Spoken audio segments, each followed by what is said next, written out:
All right, good afternoon, or I guess almost good evening to everyone here today.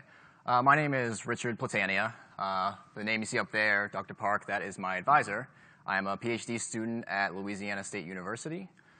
With this talk, I kind of want to change gears a little bit because my research revolves mostly around developing frameworks and applications for large-scale scientific applications using big data technologies and running these over a cloud or other distributed cyber infrastructures. So earlier you heard a lot about the in-depths of all these technologies such as CAPI and POWER8 and a little bit about the benchmarks. So instead, I'm going to give a little bit of an overview on the performance using these technologies for this large-scale scientific application, particularly in this case for genome assembly. So there's three main things I want to talk about here. The first is I'm just going to briefly introduce the genome assembly problem. For any biologists in the audience, I apologize ahead of time if I am oversimplifying the explanation. I'm a computer scientist, though, so I tend to do that. Secondly, I want to talk about the two phases of the genome assembly process that we have implemented here and the two different ways that we have accelerated them. The first is going to be accelerating the graph construction process using POWER8. Now, we'll get a little bit more into what the graph construction process is in a second here. Second, we want to see how we can accelerate the graph simplification process with the CAPI flash. So just an overall simplified view of the genome assembly problem. So we have a bunch of cloned genome samples, and what the scientists will do before they give them to us is they'll just break them up into a bunch of smaller fragments.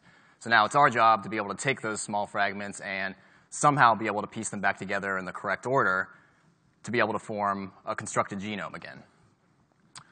So firstly, what we can see with this is going to be a very computationally intensive endeavor. Trying to find the correct ordering of up to millions of these different short fragments is not easy. So a few problems we can run into with this, like I just said, it's very computationally intensive.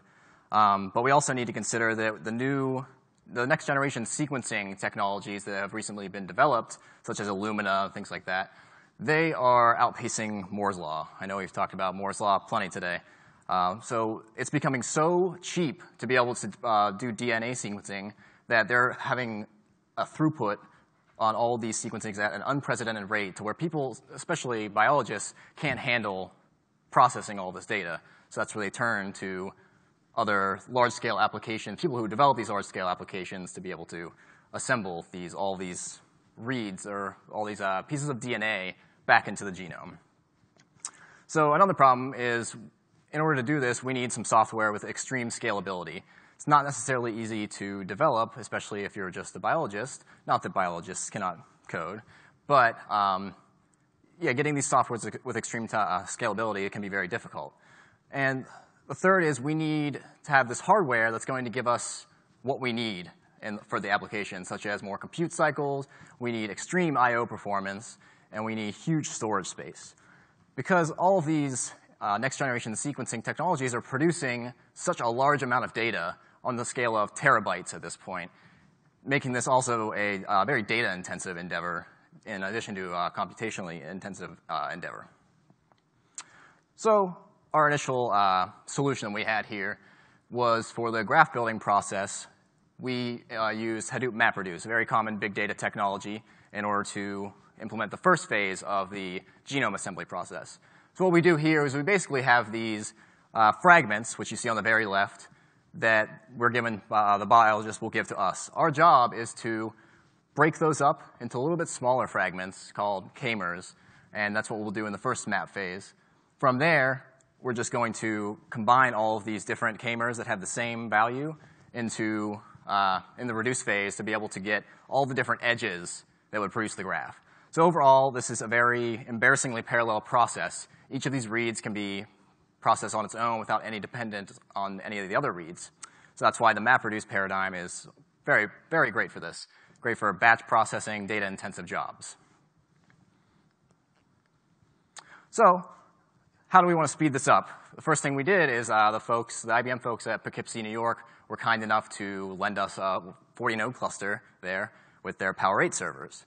So we wanted to see how we could take our Hadoop-based implementation of this graph construction and run it on top of the POWER8 technologies to see what kind of speed up we can get.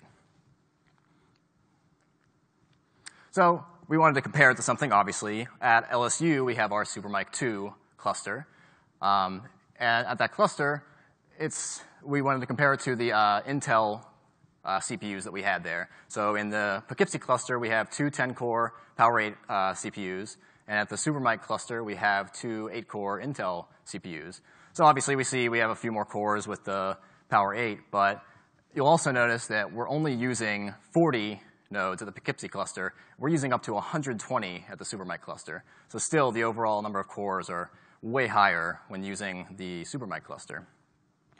Now, another thing to note out of this is we're going to be able to take advantage of the SMT that POWER8 will give us, all the way up to 8. So we're going to be able to configure Hadoop to use many more virtual cores than it normally would.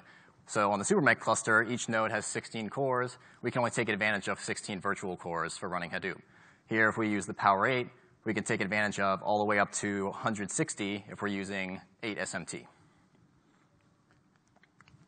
There's 3 different data sets we use for these experiments. The very first is just a smaller data set, only 12 gigabytes in size, rice genome. We also use a Bumble genome data set, which is 90 gigabytes. And the final data set we used was a MetaGenome data set, which is a staggering 3.2 terabytes in this case. Now, you may notice there are 2 additional columns here, not just the input size. We have the shuffle data size and the output size. The output size just gives us the actual size of the graph once we're done. The shuffle data size, that is the intermediate size of the data when we're going through the MapReduce phases. So between map and reduce, there's a shuffle phase in which we're sending data across the network and combining all of the results. So we could see we go with the metagenome from 3.2 terabytes all the way up to all the way up to 20 terabytes of intermediate data. This is a huge amount that needs to be processed. So we're hoping that using these POWER8 technologies, especially with the SMT, we'd be able to speed up processing all of this data. So just some basic Hadoop configurations. Not that exciting to look at these. Again, the main thing to take out of this is we see with the IBM POWER8, we're able to configure to use up to 120 virtual cores per node instead of just 16 with the Supermicro cluster. So the first test we wanted to run was just testing the scalability of SMT with Hadoop. So for this, we just set up 2 nodes out of the 40 nodes at Poughkeepsie, and we kept increasing the SMT just using the small rice genome data set. And what we found is we got pretty great scalability results out of this. Not completely linear, but almost on par with that. So for the rest of the experiments, we obviously are going to end up using that SMT8 to take advantage of that. So that's already, we're seeing an acceleration there with our genome assembly. So next, we wanted to compare the overall execution times using our cluster at LSU, Supermicro, as well as the Poughkeepsie cluster here. So for the 12 gigabyte rice genome data set, we found that we were able to achieve 7.5 times performance improvement per node using the Poughkeepsie clusters with the POWER8 servers. That is a lot. I mean, we can already see using 6 Supermicro nodes compared to 2 POWER8 nodes, the time is less than cut in half.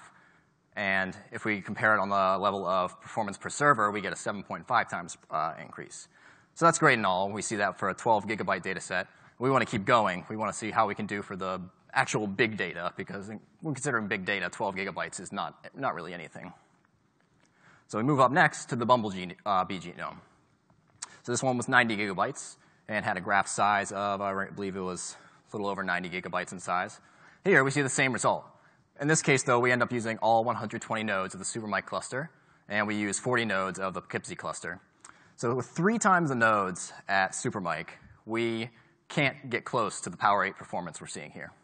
IBM POWER8 with 40 nodes is less than half the time, and if we look at it in terms of per server performance, we end up getting, again, a 7.5 times improvement.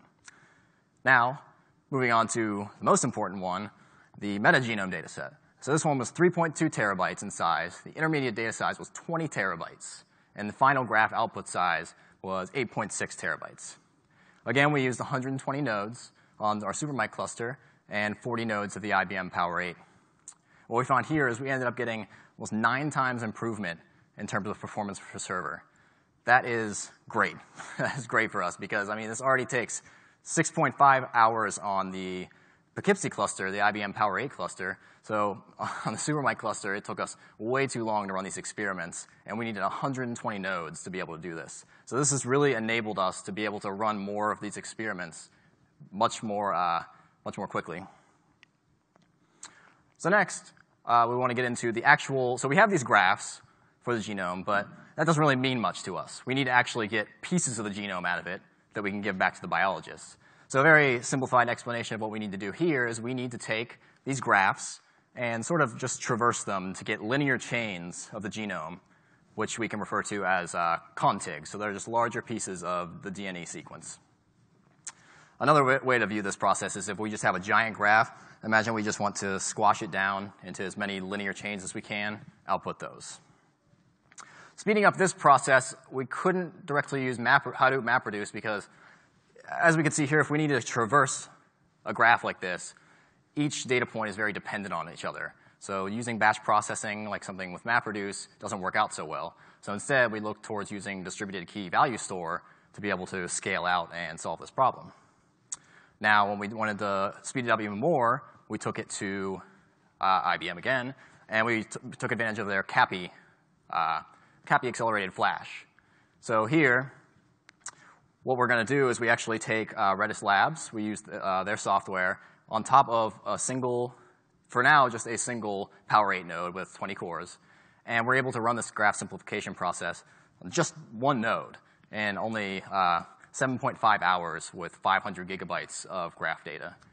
7.5 hours is not our ideal time, but the point is here we're able to do this on just a single node, which is nowhere near possible with our previous resources.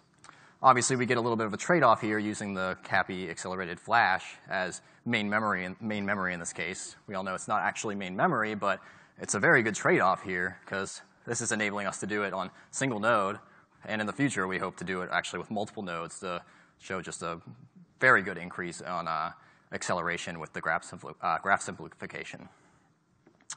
So to kind of start closing up a little bit, I just want to talk about what we're going towards in the future, what we're planning on working on. So the main challenges we've run into are the graph building process is so expensive. That dominates the entire pipeline of genome assembly for us. And from what we've seen, other genome assemblers have this exact same problem. The graph building phase not only takes the most resources, but it also takes the most time. So we had 2 solutions that we came up with initially. We could either use a single machine and scale that up with a ton of memory, although it's difficult. That's not widely available. Especially if we're dealing with the MetaGenome, we don't necessarily have 20 terabytes of memory at a single node. The other one is to run on a cluster and continue scaling out. But as we can see, we reached the limit with our 120 nodes on the Supermicro cluster. We can't keep scaling out with that because we can't keep getting more resources. Getting over 120 nodes in a single cluster is not quite so easy. So instead, we decided to use this CAPI accelerated flash to also implement our graph building phase. So this is a very in-progress phase here, but basically what we want to be doing is instead of having the MapReduce functionality, we have the same functionality we had in the map, and then we're also going to access the CAPI to do all of the sorting and storing of all the graph information. So just some initial results we got from that.